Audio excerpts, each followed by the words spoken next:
Hey everybody, Pastor Chad and Pastor Travis coming to you today with some exciting new opportunities to grow in your discipleship.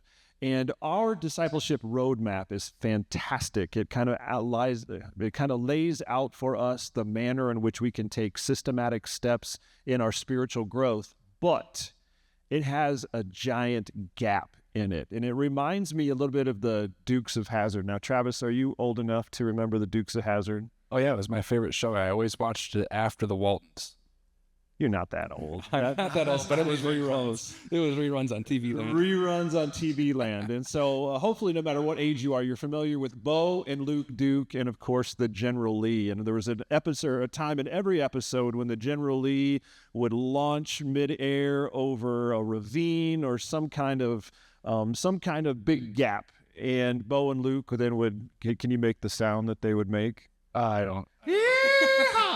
It's much better when you do it. And so anyway, our discipleship roadmap has been a little bit like the Dukes of Hazzard, where we invite people to get on board through connect groups, but then we expect them to take this giant leap in the General Lee across this dangerous ravine to get to discipleship groups. And there's a missing piece, a missing element, and we want to help to build a bridge between connect groups and discipleship groups. And so, Travis, tell us about what that bridge is called and what it looks like, and we'll fill in the details. Yeah, so the bridge from connect groups to discipleship groups is going to be life groups. It's probably something a lot of people have heard of or maybe been a part of in the past. And we're going to define a little bit about what those are for us here at First Baptist Church. Yeah, so tell us what is a life group and what makes it different than a discipleship group or a connect group for that matter. Sure. So life groups are groups, they can be co-ed or gender-specific groups, and they are semi-open, meaning that once they've started, they're intended to go that, a length of time with those people. But if the group agrees that they want to invite somebody new in, maybe there's somebody they've been praying for and they want to invite in, that is up to the group. They're composed primarily of believers, but whereas discipleship groups are only for believers. You may find that your small group has maybe an outreach passion, right? And it's a great way to bring in people who haven't put their faith in Christ yet as they're asking questions and kind of wading into what the faith might look like for them.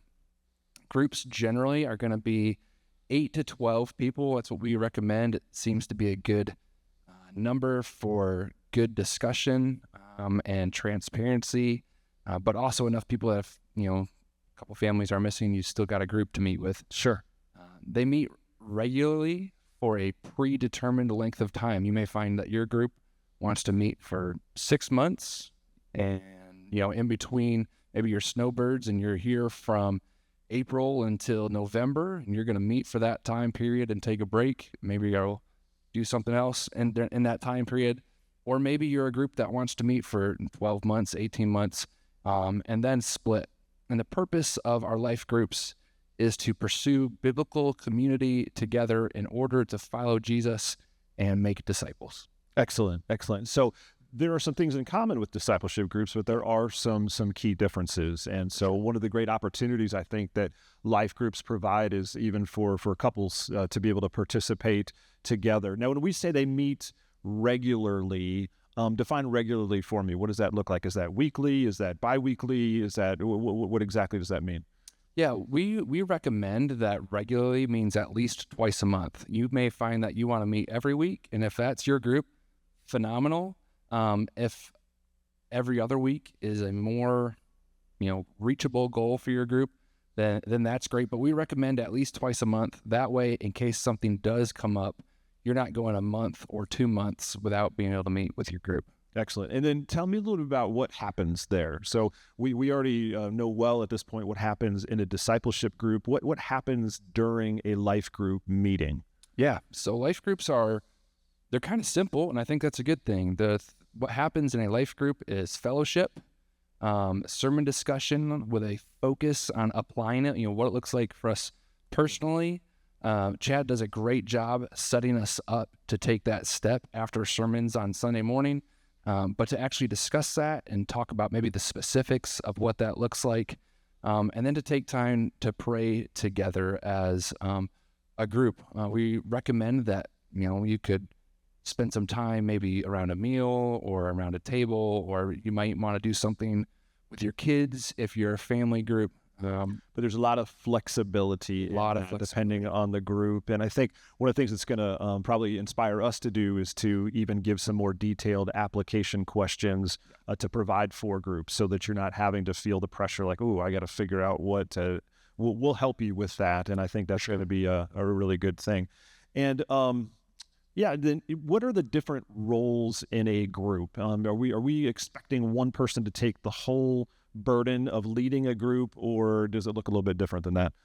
I think it can look a little bit different than that. You might find out for your group that there's one or two people who tend to kind of lead things, but there are definitely more than one role in a life group. So there is, so maybe a host. Our group, the group that I meet in now, we shift around to different houses where we host and share a meal together. So who is responsible for that shifts each week. There is a discussion facilitator, somebody who just makes sure that discussion is continuing to progress. You don't necessarily have to come up with all the questions. You don't have to be the person who's grilling people, but just kind of make sure you're staying on track. Is maybe willing to ask a question here and there. A communication coordinator, if you will, somebody who texts the group ahead of time to say, hey, are we meeting this week? Where are we meeting? Who's bringing food? What time? Are there any prayer needs we should know about? Somebody who is communicating for the group. And then participants, right? Every group every person in a life group should be engaging in a life group, right? Everybody should be an active participant. Life groups aren't a place for somebody to come and consume relationship, consume time, or consume Bible knowledge, but to be active in participating with discussion and growing together in community.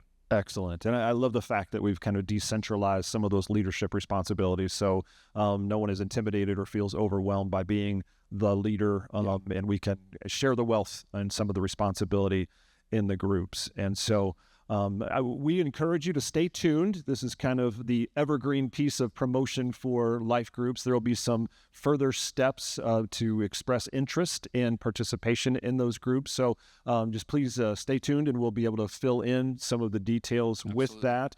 But our desire is to take the Dukes of Hazzard out of our discipleship roadmap and to make it a much less scary passage from connect groups to discipleship groups. And we believe that building the bridge of life groups will do just that.